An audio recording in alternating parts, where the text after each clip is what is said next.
Well, another story time from the farm. This will probably be 3 or 4 chapters long. In 1967, our banked barn, the big old bank barns with the stone silos, was struck by lightning, burnt to the ground. Dad had rented the farm for like 20 years for a song, literally, but all maintenance was on him, of course. Well, anyways, I'm not sure exactly how old we were, and my parents are no longer around to ask, so they would remember what year it was, believe me. We'll come to that later in the story. So myself and my crew, as Dad referred to us, there was my classmate Doug, his year younger brother Bob, and his contemporary Scott. The 4 of us were this little, troop. Yes, a simian reference. In those days, you lashed your pedal bike, fishing pole to your pedal bike, and away you went on your cutoffs and your pig shave, Supervision, helmets. Nah, none of that stuff. Anyways, we got the notion that we would take the rubble from the bank barn. I think we were about 10 years old. That would kind of jibe. Again, I can't remember exactly. And we would dam the stream in the 10-acre field upside of the farmhouse. Now, it wasn't really a stream. It was what we would call in those days a creek, but it flowed all year long. In late August, it might come to a trickle, but it never stopped flowing. It flowed in the winter. Now I have to describe the lay of the land. Uphill is 10 acres, and the creek drains a mile square area down into a substantial swamp before it turns into the creek, runs through the farm. Dissecting this field is a 100-yard-long driveway to the massive farmhouse,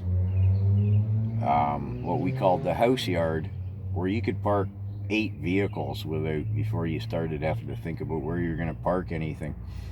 And there was a big, what we called a loafing barn for the horses. The horses and ponies free-ranged year-round. That was their shelter. That was where they slept. So the course of the stream ran right off the end of that peninsula formed by the driveway and the loafing barn. And the stream bed would be, 8 feet below the foundation of the loafing barn, an old, what they used to call poured foundation. Anyways, me and my crew decided we'd take the barn rubble, put the blade on the tractor early, the old farm tractor. We'd push the rubble over and build a dam. We'd flood that field. We'd have a skating rink and a pond. It would be fantastic.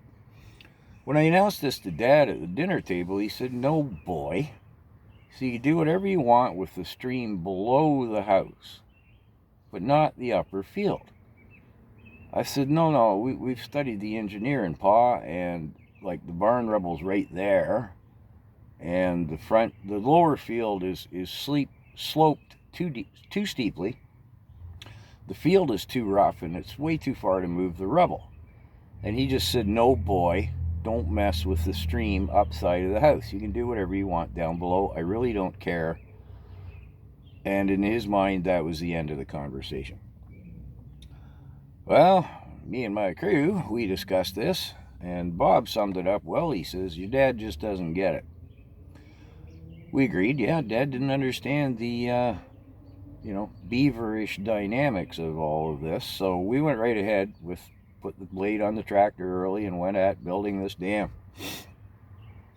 With all of the energy and diligence that a dangerous little troop of 10-year-old boys can come up with, I'm pushing the rocks. The boys are stuffing the smaller rocks in. We're using the horse manure from the loafing barn, stuffing it in the holes. Hey, we're farm kids, come on. After you step in a few cow pies and barefoot, the little horse manure in your hands isn't going to worry you any.